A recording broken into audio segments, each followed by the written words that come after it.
Komunitas Sepak Bola Indonesia, kali ini kakak akan memberikan berita-berita terupdate dan menarik seputar sepak bola nasional untuk kalian semua. Selamat menyaksikan!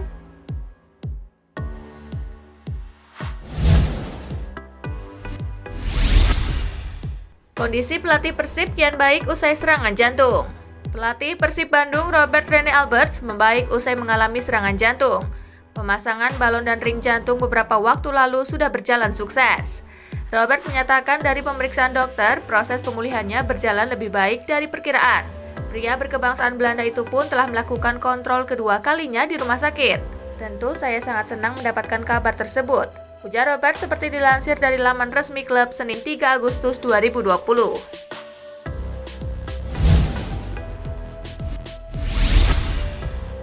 Baru geber latihan, dua pemain Arema FC bertumbangan. Dua pemain langsung bertumbangan saat klub Liga 1 Arema FC baru mulai menggeber program latihan perdana pasca libur panjang akibat pandemi virus corona di Stadion Kanjuruhan Malang Senin 3 Agustus 2020. Pada latihan sore itu ada 20 pemain yang mengikuti arahan para asisten pelatih dengan dua diantaranya pemain tim junior. Namun komposisi itu berkurang setelah Hanif Syahbandi dan Kurniawan Kartika Aji cedera. Keduanya menepi dari lapangan dan dibopong oleh tim medis di tengah-tengah program sehingga tak bisa menuntaskan latihan berdurasi 2 jam sore kemarin. Sementara kondisi cukup parah menimpa Kurniawan Kartika Aji yang harus menepi selama kurang lebih 1 bulan ke depan dari aktivitas latihan.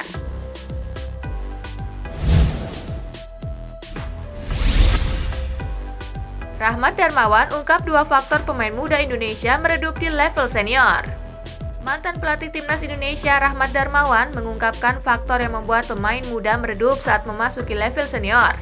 Banyak pemain muda yang tampil gemilang terutama bersama Timnas kelompok usia, lalu perlahan kehilangan di tempat level senior. Menurut Rahmat Darmawan, setidaknya ada 2 pokok persoalan yang menjadi penyebab hal tersebut. Rahmat Darmawan menyoroti kondisi mental dan minimnya kompetisi kelompok usia yang membuat para pemain muda kurang disiapkan sebelum masuk ke level senior. Rahmat Darmawan kemudian mengatakan ketidaksukaannya terhadap sanjungan masyarakat Indonesia yang berlebihan kepada para pemain muda. Sebenarnya saya paling tidak suka ketika ada tim kelompok umur jadi juara lalu diarak seperti juara dunia, tutur Rahmat Darmawan. Persoalan kedua menurut juru taktik yang akrab disapa RD itu, yakni minimnya kompetisi kelompok usia. Kebanyakan kompetisi kelompok usia di Indonesia berjalan dalam waktu singkat, sehingga para pemain muda masih kurang mendapatkan menit bermain.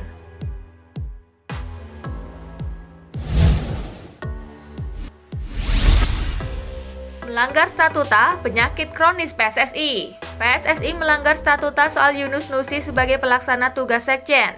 Pengamat olahraga nasional Budiarto Syambazi menyebut itu penyakit kronis PSSI. Dalam statuta PSSI 2019 pasal 61 ayat 4 disebutkan bahwa sekjen PSSI tak boleh menjadi delegasi kongres dan menjadi anggota salah satu badan PSSI. Di satu sisi, Yunus Nusi merupakan ketua Asosiasi Provinsi PSSI Kalimantan Timur dan anggota Exco PSSI. Artinya PSSI sudah melanggar statutanya sendiri saat menunjuk Yunus Nusi sebagai PLT Sekjen. Oke, status Yunus Nusi hanya PLT, namun PSSI berencana terus mempertahankannya sampai tahun depan. Niatan PSSI itu diutarakan Ketua Umum Muhammad Iriawan yang mengaku enggan mencari sekjen definitif sebagai pengganti Yunus Nusi. Ia malah mengaku puas dengan kinerja Yunus Nusi dan berniat terus mempertahankannya maksimal sampai Piala Dunia U20 2021. Sudah penyakit kronis itu, dulu juga begitu saat Joko Driono menjadi PLT Ketum. Mereka juga tenang-tenang saja, sudah kebiasaan buruk yang berlangsung bertahun-tahun. PSSI itu suka-suka, kata Budiarto Syambazi. Kalau orang lain mengkritik dan mempersoalkan, mereka langsung membela diri. Saat pemerintah ikut campur, selalu ada perlawanan dan bilang bahwa pemerintah tak bisa ikut campur dengan alasan ini bukan politik tapi dunia olahraga, katanya lagi.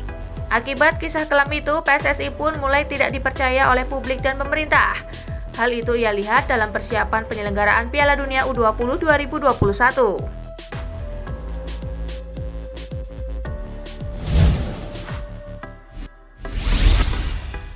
Pemain Timnas Indonesia tetap dapat program latihan. Kendati agenda pemusatan latihan belum berjalan mulus hingga hari ini, penggawa Timnas Indonesia Senior dan U19 tetap mendapatkan program dari pelatih Sinteyong.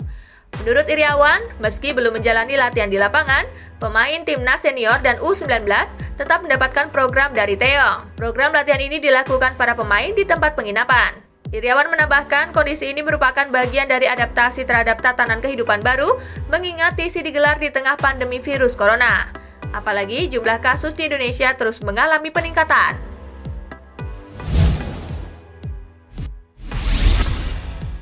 Bek Timnas Indonesia siap beradaptasi dengan kerasnya gaya melatih Sinteyong. Bek Timnas Indonesia Andi Setio Nugroho siap beradaptasi dengan kerasnya gaya latihan Sinteyong. Ia menuturkan pemainlah yang harus menyesuaikan dengan keinginan pelatih, bukan sebaliknya. Sinteyong diketahui memiliki gaya melatih yang keras. Sejak awal kedatangannya, pelatih asal Korea Selatan itu langsung menggenjot para pemain Timnas Indonesia dengan latihan fisik.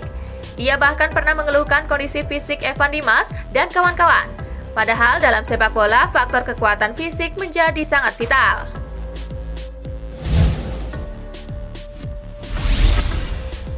Hormati keputusan Sinteyong, Otavio Dutra masih ingin membela Timnas Indonesia.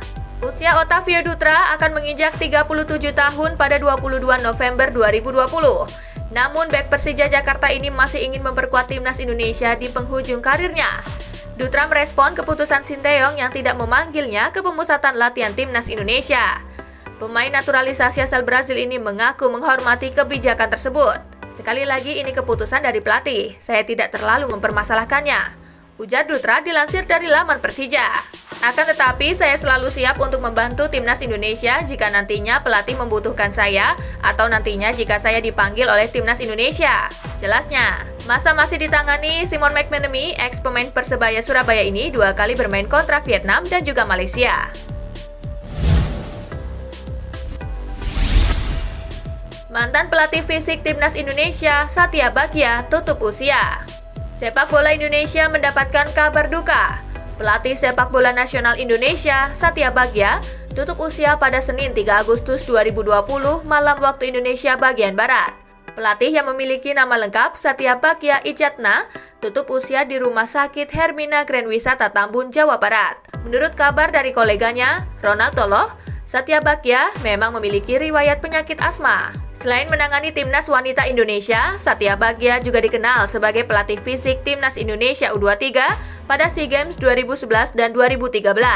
Sosoknya cukup dekat dengan pelatih nasional yang kini menangani Madura United, Rahmat Darmawan.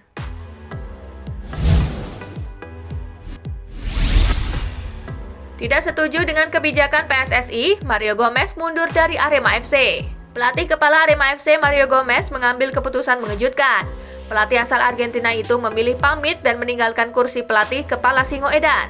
Alasan Mario Gomez mundur dari kursi kepelatihan Arema FC adalah karena tidak menyetujui aturan yang diterapkan PSSI kepada klub peserta Liga 1 2020 terkait pembayaran gaji. Mantan pelatih Persib Bandung itu tidak setuju dengan kewajiban klub membayar 50% gaji setiap bulan dalam lanjutan Liga 1. Kondisi dan alasan tersebut membuat Arema FC tak bisa memaksa Mario Gomez untuk tetap bertahan. Manajemen Arema FC hanya ingin menjalankan surat keputusan PSSI dengan melakukan renegosiasi kontrak di kisaran 50% dari kontrak awal.